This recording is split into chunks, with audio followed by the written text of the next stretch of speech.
Assalamualaikum warahmatullahi wabarakatuh. Waalaikumsalam warahmatullahi wabarakatuh. Selamat siang anak-anak. Siang.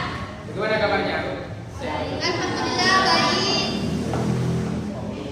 Ya, sebelum kita memulai pelajaran pada siang hari ini, marilah kita berdoa bersama. Berdoa dimulai.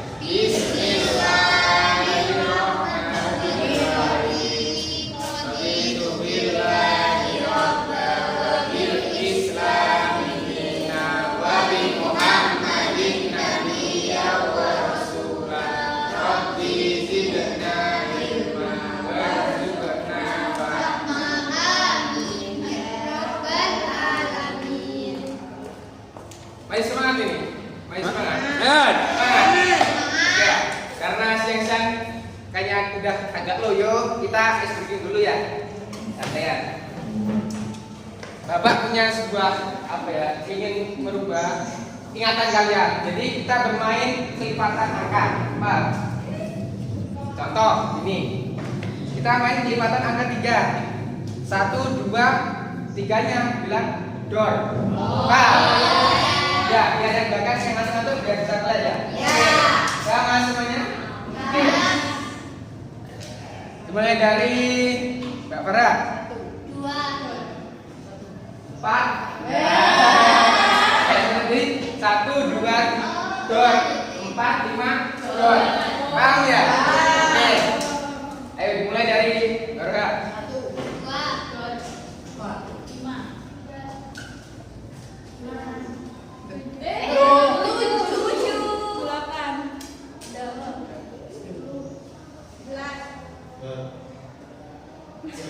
Oke. Ternyata masih semangat ya semuanya. Oke. Tadi belajar tentang apa?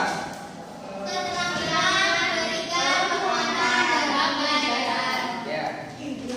Sekarang kita belajar tentang keterampilan menggunakan alat atau media pembelajaran.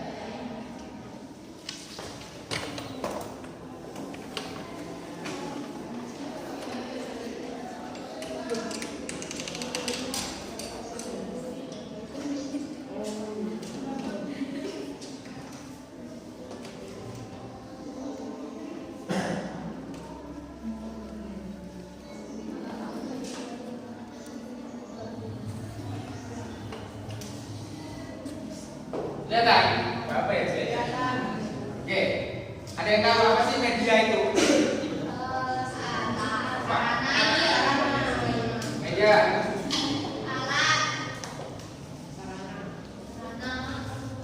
Ya, alat. Kemudian sarana. Terus apa? Alat bantu. Nah, ini merupakan pengertian dari media. Nah, kemudian media itu berasal dari bahasa Latin yang artinya medium atau tengah-tengah. Tengah-tengah. Ya. Saya bisa kesimpulan bahwasanya media itu adalah perantara atau alat di mana fungsinya adalah untuk mempermudah kita dalam proses pembelajaran. Nah, kemudian kita jadi seorang guru itu harus bisa menggunakan media atau alat pembelajaran. Agar apa? Agar apa? Karena untuk di masa sekarang ini, zaman semakin canggih ini, apabila seorang guru tidak bisa menggunakan media, ya terkenal cukup kaya gitu ya, seperti itu. Ya. Kemudian kita belajar tentang ciri-ciri.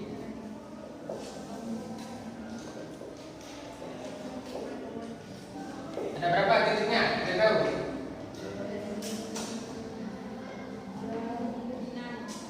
Yang BPT.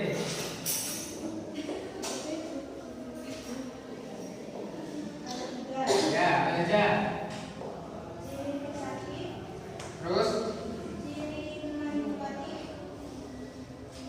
Ya, terus? Udah.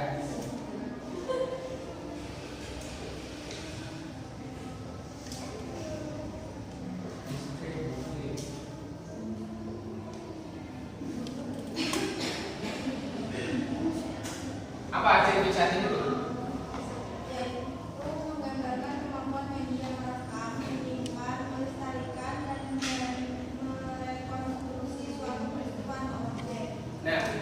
Ciri fixatif adalah suatu kemampuan media untuk merekam, kemudian menyimpan dan merekonstruksi atau kita menyimpan kembali sebuah peristiwa objek. Contoh, kita membuat suatu program katakanlah video sembelih hewan kurban gitu ya. Jadi kita praksikan dalam video, contohnya kita membuat seperti ini adalah contoh dari video sembelih hewan kurban. Nah, jadinya ciri fixatif ini adalah untuk menyimpan apa yang sudah dilakukan sebelumnya ya. Agar apa? Agar suatu pembelajaran sudah kita simpan dalam sebuah alat itu pasti tidak akan mudah hilang, mudah terhapus. Oke, paham? Oke, kita lanjut dari contohnya adalah ciri manipulatif. Apa, Mas Dana? Ciri manipulatif. Ya. Ciri manipulatif.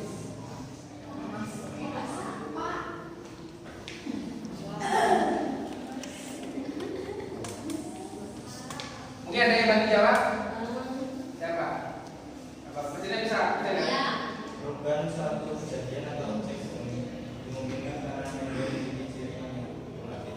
Oke, jadi ciri manipulatif adalah kita memanipulasi atau kita merekayasa apa yang sebenarnya itu terjadi secara lama, itu kita bisa buat dengan apa? Sebagai singkat daripada yang jelas. Contohnya gini. Ada sebuah proses, contohnya kita katakan pembuatan kecambah dari ke 1 itu biji. Nah, kemudian kita rekam selama beberapa hari, kemudian kita sajikan itu dalam waktu cuma 3 menit ya, Pak, seperti itu. Agar itu mempermudah sesuatu yang sudah panjang itu kita sajikan, kita manipulasi. Oke, seperti itu. Kemudian yang terakhir adalah ciri distribusi adalah penyaluran file video atau rekaman film yang ditransfer menggunakan flash disk ataupun bentuk lain. Jadi misal Mas Maulana ingin transfer file ke Mbak Fakha, jadi menggunakan apa? Menggunakan flash disk ataupun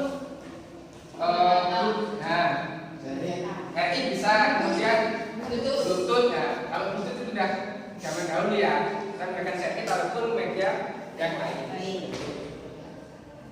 Kemudian ada fungsi dan manfaat. Kita membahas fungsinya terlebih dahulu. Nah, yang pertama adalah komunikatif.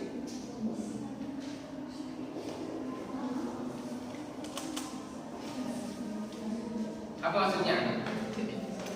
Jadi dalam sebuah media pembelajaran, ketika kita membuat suatu media, harus ada komunikasi antara seorang guru dengan peserta didik. Agar apa? Agar nantinya dalam pembelajaran itu saling berkontribusi, saling berkesinambungan agar untuk mencapai belajar itu mudah tercapai dan dipahami.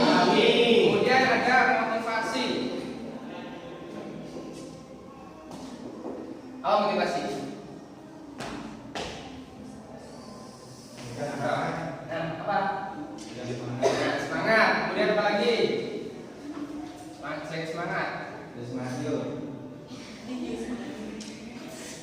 Nah, jadi dalam fungsi motivasi ini seorang guru harus bisa menerapkan medianya agar apa? Agar dalam pembelajaran itu bisa semangat. Contohnya gini, Bapak punya semangat ya gitu.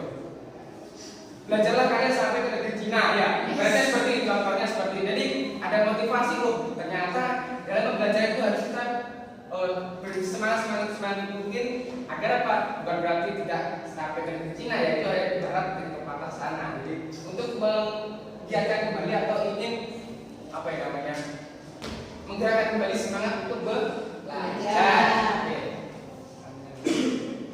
Yang ketiga adalah kebermaknaan.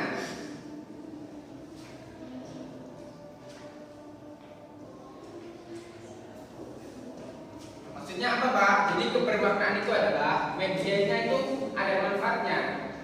Misal nih, anak-anak besok kita menggunakan media PowerPoint lah katakannya. Terus ada yang tanya, Pak, PPT itu gunanya apa? Ada yang tahu apa gunanya PPT? PowerPoint biasa Bapak sudah berikan ke kalian tugasnya. Nah, media untuk mempermudah. Jadi sesuatu ringkasan kita kita dalam sebuah bentuk PPT tersebut. Nah, yang selanjutnya adalah penyamaan persepsi.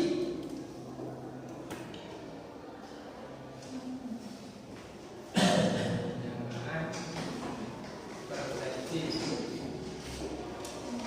Apa penyamaan persepsi? Penyamaan persepsi adalah bisa kita ketahui bahwasanya antara karakter si anak A dengan anak B itu kan mesti berbeda ya. Jadi dalam proses fungsi dari media pembelajaran ini adalah kita menselaraskan apa karakter dari si A ini, apakah dia mempunyai kelemahan ataupun mempunyai kelebihan, agar apa? Agar antara siswa ada ini saling bekerja sama gitu, tidak ada yang tertinggal di bawah ataupun pintar sendiri. Jadi ibarat kita belajar itu harus bersama-sama kita berhasil gitu ya. Oke. Yang terakhir adalah individualitas.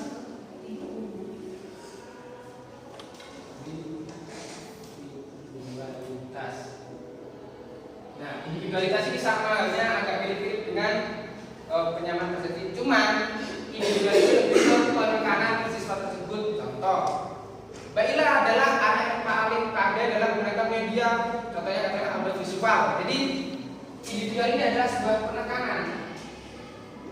Jadi, kita kelompokkan. Jadi siswa yang memiliki kemampuan khusus kita kelompokkan agar apa? Agar bisa mengembangkan bakatnya. Contohnya, Mbak Ila itu pandai dalam bidang desain maupun yang lain, ya seperti itu. Paham dari sini? Paham. Oke. Bapak, kita lanjut. Tidak usah ditulis ya. Iya, Pak. Tulis. Ya. Kemudian manfaat. Apa sih manfaatnya? Coba dibacakan, Mbak Aisyah, manfaatnya. Yang pertama, yang di PPT.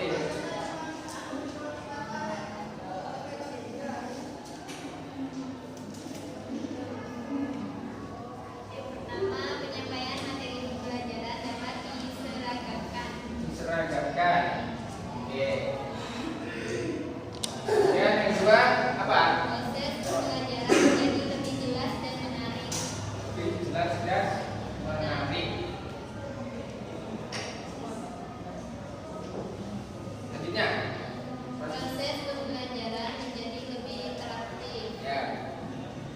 efisien dalam waktu dan tenaga, meningkatkan kualitas hasil belajar siswa. Media memungkinkan proses belajar dapat dilakukan di mana saja dan kapan saja. Oke. Baik, di sini Bapak mengambil kesimpulan dari media itu, kita belajar yang media itu digunakan di mana saja dan kapan saja. Maksudnya gimana Pak? Ada yang tahu?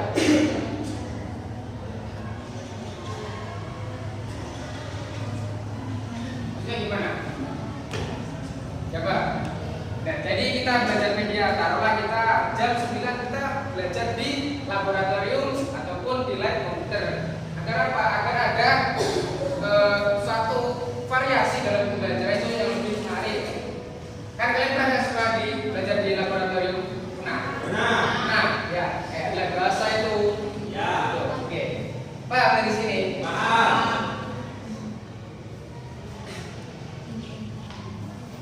Terus ya.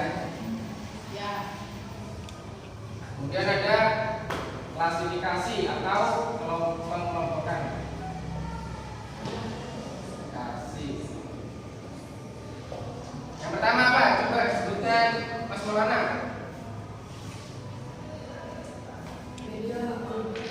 Media auditif. Maksudnya itu apa Mas? Media auditif itu.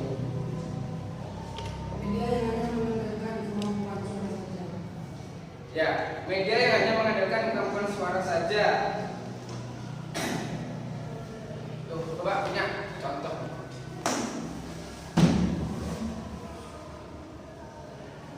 Ini merupakan apa? Musik box. Eh? Musik box. Nah, apa gunanya? Fungsinya ini? Suara suara. Suara. Ini termasuk auditif apa enggak? Auditif. Karena apa? Nah, intinya suatu media itu bisa dikatakan auditif karena bisa menggunakan kemampuan suara saja. Kemudian yang kedua apa? Media audio. Video, sama aja seperti itu.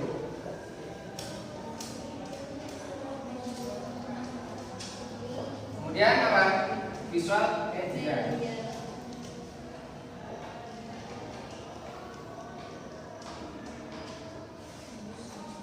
Dan yang terakhir apa? Audio visual.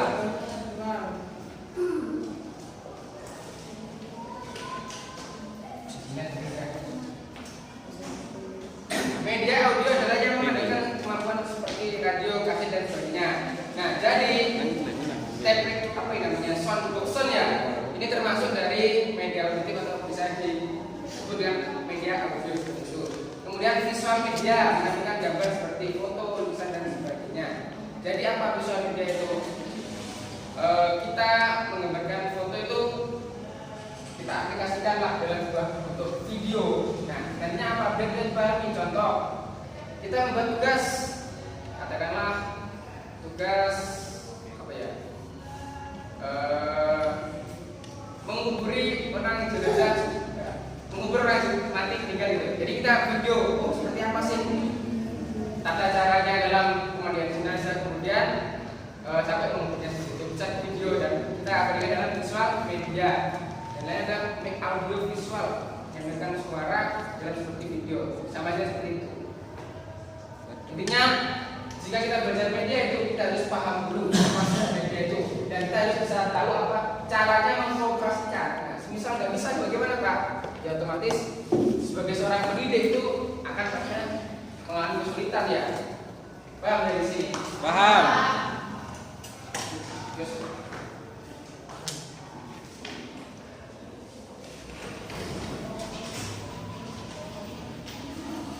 Dan yang selanjutnya adalah kesulitan penggunaan media dalam pembelajaran. Kurangnya mendapat penataan yang intensif dan juga pendidikan khususnya penggunaan media. Jadi dalam kesulitan ini dalam suatu sekolah itu pastinya ada sebuah lembaga yang tidak mempunyai medianya. Karena dia kenapa? Karena dana dari pusat itu tidak sepenuhnya turun untuk dipergunakan dalam media pembelajaran ini. Dan selanjutnya adalah kurang pengarahan dari instansi terkait.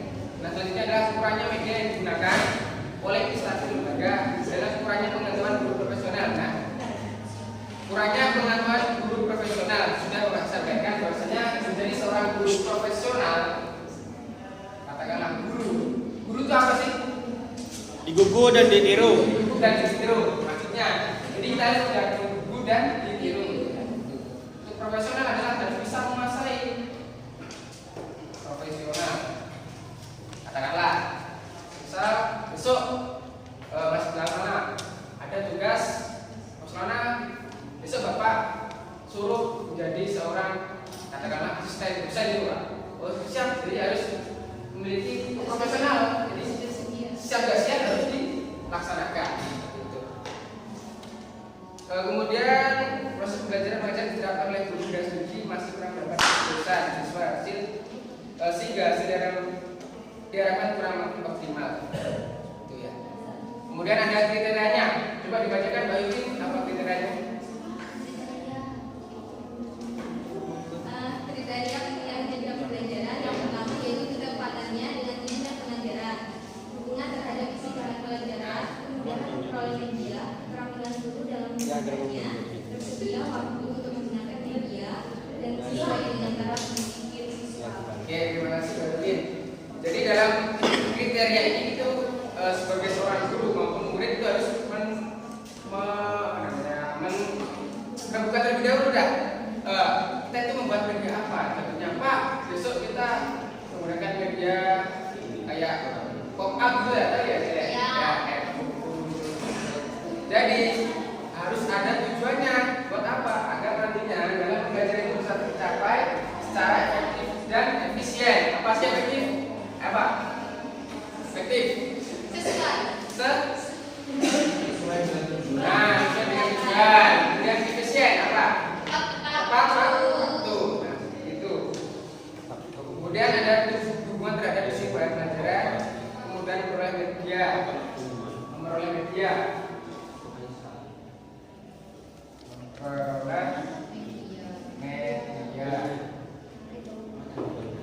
Misal besok anak-anak membawa Gimana ya? Apakah siap? Nggak bisa. Nah, berarti media itu terlalu mudah atau terlalu memberatkan? Beratkan. Memberatkan. Nah, jadi dalam keterampilan menggunakan alat harus memperoleh media yang dimudahkan. Jadi misal contohnya anak-anak yang punya laptop dia tidak harus punya laptop. Nah, seperti itu. Paham dari sini? Paham. Oke, cukup berikan terima kasih. Mungkin dari penjelasan Bapak ada yang belum paham bisa ditanyakan. Ya, Bapak ada?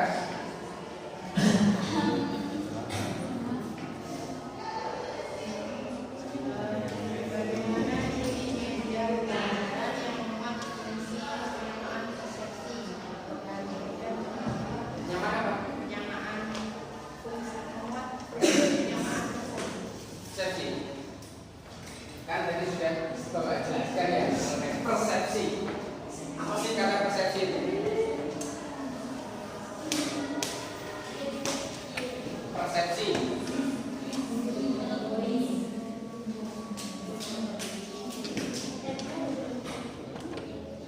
Nah, jadi gini Pak, persepsi itu kita konotasikan atau kita samakan dengan apa namanya ya? Keadilan atau kemampuan siswa, nah seperti itu. Contohnya gini, siswa A memiliki kemampuan yang lebih cenderung lemah, seperti itu. Di dalam hal berpikir, dia memiliki nilai dia tidak main plus. Jadi siswa ini memiliki nilai dalam media itu dia itu lemah. Nah, kemudian siswa yang B ini memiliki nilai positif. Jadi apa? Dalam fungsi persepsi ini kita menselaraskan antara anak yang tidak memiliki nilai rendah ini tanpa dalam media itu bisa saling berkolaborasi, saling berkesinambungan seperti itu. Pak, jadi dipersepsikan kita sama ratakan. Ya, mungkin ada yang lagi di sana? Ada Pak. Pastinya kan setiap guru dalam melaksanakan proses belajar mengajar, pastinya setiap guru kan mengalami hambatan-hambatan. Nah, pada proses pembelajaran kali ini dalam keterampilan penggunaan alat atau media pembelajaran, hambatan apa saja yang dihadapi pada saat penggunaan media pembelajaran, Pak? Hambatannya? Ya. Nah, yang pertama itu adalah guru itu belum magis. Guru belum mumpuni lah.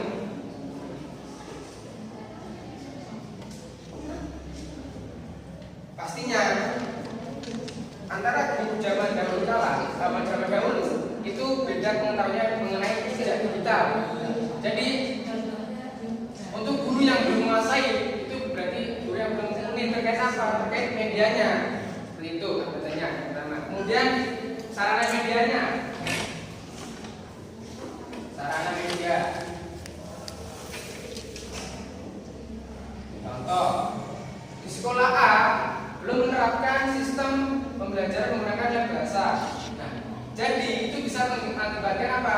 Hambatan dalam menggunakan keterampilan alat ataupun media pembelajaran. Nah, itu sarana medianya Mas. Itu. Kemudian yang ketiga adalah kurangnya kurangnya dana ataupun terkait medianya itu. Yang dari saya apa? Dari pemerintah pusat. Hanya dana lah. Dan terakhir adalah